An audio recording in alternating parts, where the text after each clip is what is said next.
The Indiana Fever have a new head coach in Stephanie White, who previously spent time with the Fever organization as both a player and coach, took the podium for her introductory press conference on Monday. White takes over the team at an exciting time for the franchise. The organization has a bright young core, headlined by back-to-back #1 overall picks Aliyah Boston and Caitlin Clark. Clark and Boston were both in the front row for White's press conference on Monday. When asked about the stellar Clark-Boston duo, White dropped a bold prediction for their career future as all-star teammates. White said, "I think first and foremost, they're both incredibly competitive players. There's a fire and a mentality that you can't teach when it comes to competitive spirit and when it comes to being a great teammates. And these two have led the way with that, and then you put it together and you've got the point guard in the center. Are you kidding me? You've got the bookends that you want to build around." Basketball sensation Caitlin Clark has been cautioned to steer clear of becoming a coach killer in the wake of Christy Sides being ousted. Sides, 47, led the Indiana Fever to their first playoff appearance since 2016 last season but was sacked at the end of the campaign. Following Fever's first-round exit, Stephanie White has stepped in as the new head coach on a 2-year deal. Previously at the helm of the Connecticut Sun, White's mission will be to harness the full potential of WNBA Rookie of the Year Clark, who led the league in assists and three-point conversions. White's rapport with Clark has the potential to be a defining factor in her Fever comeback, where she held previous roles as head coach and assistant. With this in view, pundit and ex-coach Dan Dockich conveyed concern for Sides and the possible impact on Clark's soaring popularity. She said, "These two are the best. I think that there's so many things that they do well right now. You saw the difference from the beginning of the season to the end of the season, but there's so much room for growth. When you think about the point guards and post players that our game, not just our league, but our game has seen, they are going to go down in history as the greatest." Clark and Boston will return to the court for their second season as Fever teammates in 2025. "I'm excited about the opportunity to work with them," White concluded. "I'm excited about the opportunity that we have to build from those starting points. And for the longevity that those two can have in Indianapolis, hanging banners in this building. All of those things are so exciting. The future is really bright." Caitlin Clark's draft night wasn't all it was cracked up to be. The Fever guard recalled feeling so upset after Indiana selected her with the #1 overall pick in the 2024 WNBA draft, which took place at the Brooklyn Academy of Music on April 15. "I was so upset because after I got drafted I just got drug out immediately and I didn't get to see any of the draft," Clark said on the Fresh Talk podcast with her former Iowa teammates, Kate Martin and Gabby Marshall, and host Jada Jayamfi, who is a junior forward for the Hawkeyes. Indiana Fever star Caitlin Clark was back at Butler University on Friday night, watching a matchup between the Butler Bulldogs and Austin Peay Governors. Clark was supporting her boyfriend, Connor McCaffrey, who accepted a role at Butler as an assistant coach last September. While Clark was at Hinkle Fieldhouse, a couple of notable social media accounts posted about her attendance. Interestingly, fans couldn't help but take notice of her outfit, particularly one accessory that she rarely wears. Clark sported a black shirt covered with a black varsity windbreaker.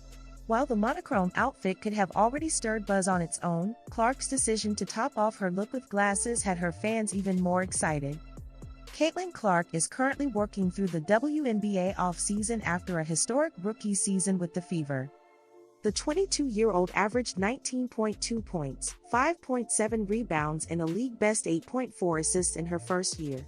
She wound up winning the Rookie of the Year award for her performance. Clark helped Indiana finish with a 20-20 record in the 2024 season, earning them the #6 seed in the league standings. As a result, the Fever secured a spot in the WNBA playoffs for the first time since 2016. Caitlin Clark capped off a historic season with the Indiana Fever in September. Following the end of the season, a few players around the league, including her teammates Aliyah Boston and Lexie Hull, signed off-season contracts.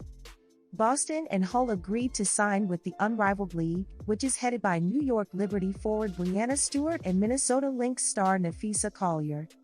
With both Fever stars signed, there have been questions around the WNBA community on Clark's off-season plans. Clark was asked about her participation in the unrivaled league on Monday and mentioned that she has yet to make a decision on her off-season plans. Clark said, "We'll see, I don't know. Just taking it as it goes, see if I want to play eventually."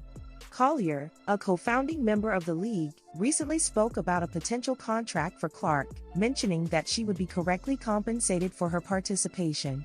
"I can't give numbers, obviously," Collier said on Podcast P. "But I mean, I can tell you substantially more than what she's making in the WNBA. I do think she needs to be paid fairly, and we would be offering her a fair compensation for what she's doing. She has not decided yet." Collier later explained that an answer about Clark's participation in the league may come in the next couple of weeks. "There will be a spot for her if she wants it, but she will be paid for what she brings to the league as much as a new league can afford," Collier added. "I think in a few weeks we will know." The Lynx forward mentioned that bringing a player of Clark's caliber would truly elevate the unrivaled league, which is heading into its inaugural season in January 2025. During Clark's rookie year with the Fever, she averaged 19.2 points, 5.7 rebounds and 8.4 assists per game. She led the WNBA in average assists and led all rookies in average points. Indiana Fever star Caitlin Clark has had a sensational debut season in the WNBA, and she has opened up on what she wants to do when she retires from basketball. Caitlin Clark has revealed her post-basketball ambition to open a restaurant or coffee shop, and she has the financial means to do so at any time. Despite her youth, Clark has already made a name for herself in the WNBA. The 22-year-old has claimed a multitude of accolades, including being the first rookie since 2008 to earn a spot on the All-WNBA First Team, and winning the Rookie of the Year title. Clark appeared on the Talk About Network podcast alongside fellow basketball stars Jada Giamfi, Gabby Marshall, and Kate Martin to discuss her life after the sport. Giamfi asked, "What kind of restaurant would you open?" Clark replied, "This is actually a funny story. I grew up and there was always like this random open lot, and I always told my mom I was going to open this restaurant called the Rib Shack. I don't know why. I wanted to have a barbecue. I think it was like rib. No, it was Rib Crib. I always wanted to open this restaurant called Rib Crib, and like I was devastated when the lot got purchased and they built a retirement home on it, so yeah, literally every time I drove by it I told my mom, I'm like, that's my lot, this is where I'm going to build the Rib Crib." Clark, who is set to participate in the LPGA the Annika driven by Gainbridge Pro-Am, continued to express her hopes of one day opening her own business. She added, "Hopefully one day, maybe I'll have a coffee shop or a restaurant or something just as a fun thing, once I'm done playing. I'm thinking like you do the dishes, you take out the trash and you wipe the tables. Just kidding. You guys could just come and get free whatever and I'll name a dish or a coffee after you." With a reported net worth of around £3 million, Clark has the financial means to make her dream a reality. Her 4-year deal with Fever is worth £261,000, while her Nike contract is set to bring in £21.6 million over 8 years. Clark previously commented on her deal, as she said, "It's amazing to see how far women's sports have come, and I'm thrilled to be a part of it." Welcome to For the Win's 2024 WNBA Offseason Coaching Changes Tracker, where we try to keep every twist and turn straight in a running list so you don't have to. If you've been keeping a pulse on the WNBA's off-season movement, it's been a wild time since the season ended on September 19. At one point, there were 7 head coach openings, 9 if you include expansion teams, and if you include the general manager vacancies, that's another 3 slots, 5 with expansion squads. Madness. In other words, this seismic shift in the WNBA landscape is a hot mess expressed to understand, and if you don't have a running list, you might get lost. So, we've got you covered with the latest movements. Early this year, the Indiana Fever quietly shifted former general manager Lynn Dunn to a senior advisor role with the team, and brought in Amber Cox to be the team's new general manager. They also ousted head coach Christy Sides after 2 seasons in favor of a familiar face, former Connecticut Sun coach Stephanie White. White essentially returned home to Indiana, where she had a ton of ties. Fever team president Kelly Krauskopf drafted her during the 2000 expansion draft, and she was an assistant coach under Lynn Dunn when the Fever won a championship in 2012. Krauskopf also gave White her first head coach job in 2015, leading the Fever. Caitlin Clark's successor at the Iowa Hawkeyes has fans convinced the former college point guard has been pretty well replaced. The LPGA and Golf Channel have opted to expand their coverage for next week's event, the Annika driven by Gainbridge, with WNBA star Caitlin Clark competing in the Pro-Am.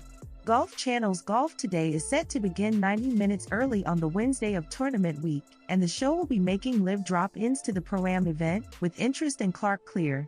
Not only will the Indiana Fever star take to the course, but she will also do so alongside the #1 ranked female golfer in the world, Nelly Korda. The two biggest names in the field in Clark and Korda will play alongside each other, with coverage of Clark's pre-tournament warm-up and in-round interview included in the broadcast. Of becoming a professional at the sport during the WNBA off-season. "I'm going to play some golf, that is what I am going to do until it gets cold," she told reporters in September. "So that could help me become a professional golfer," she added with a smile. Clark will now get her chance to showcase her golf game alongside the best players in the world in next week's Pro-Am event. Unsurprisingly, the Fever star is excited to show her fans what she can do. "I love golf, so the opportunity to play in the Pro-Am for a tournament with a legend like Annika Sorenstam's name on it is so exciting," Clark said. "I'm looking forward to seeing all the LPGA players on the driving range, being part of the Women's Leadership Summit, and, of course, teeing it up in the Pro-Am with Annika." This is not the first time Clark has been alongside some of the best players in the world, having previously competed in the John Deere Classic Pro-Am in 2023 on the PGA Tour. That day, the WNBA Rookie of the Year played alongside former U.S. Ryder Cup captain Zach Johnson and world number 4 Ludwig Obarja. Clark played alongside European starlet Obarja on the front nine before being joined by fellow Iowan Johnson for her second 9 holes on the back. "She's a rock star," Obarja said of the then college basketball star. "I was just a passenger today. It was really cool." Once again expressing her love for golf, Clark said, "Not many people have this opportunity, and to do it essentially 45 minutes from where I play basketball is pretty cool," she said. "I'm a big fan of golf. I love to play it and be around it. I think it's just really fun. Every Sunday, I usually have the TV on and I am watching the PGA Tour. More than anything else, this was about enjoying the experience," she said of Wednesday's turn inside the ropes. "It's just cool getting to interact with the young kids who were here today. I was trying to make as much time as I could to sign an autograph or give them a ball or a high five because that goes a long way." Indeed, Caitlin Clark has been a sensation this season. But her incredible rise hasn't come without some major chatter. Fans and media alike have been pushing this idea that CC is getting special welcome to the WNBA treatment, and not in a good way. And the basketball world is divided on that take. Now, Jonquil Jones has explained it all from the player's point of view. The finals MVP shared, "I think it was awkward for me, like, or kind of like, you would go on social media and you would just see like people pushing narratives that just weren't true." She explains how athletes know what it takes to pursue a sport professionally. Hence, they would never do such a thing, especially to a newbie. "We're going out there to compete hard every night. It's our job, and we're athletes," she said, explaining that they were just playing their part. "It wasn't that we, the WNBA players, are trying to like bully Caitlin Clark. But it was just the fact that we're going to go out here, we're going to hoop," she added. In fact, she added, "the best sign of respect you could get from an opponent is them coming out there and playing you hard." But with fans and even Indiana Fever GM Lynn Dunn chiming in, saying Clark is a target for hard fouls, the conversation did heat up. WNBA Commissioner Kathy Engelbert had to step in, and she wasn't too convinced that Clark was being unfairly singled out. After the game, where the star rookie scored 30 points against the Washington Mystics, Engelbert addressed the issue. "Did anyone say she was targeted in that game? No, because everyone's just looking for the outcome they want," she said. "It's all about perception," she suggested. Still, the commissioner is keeping an eye on things. But this topic surely forces multiple big names to voice their opinions, including Huskies coach Gino Auriemma.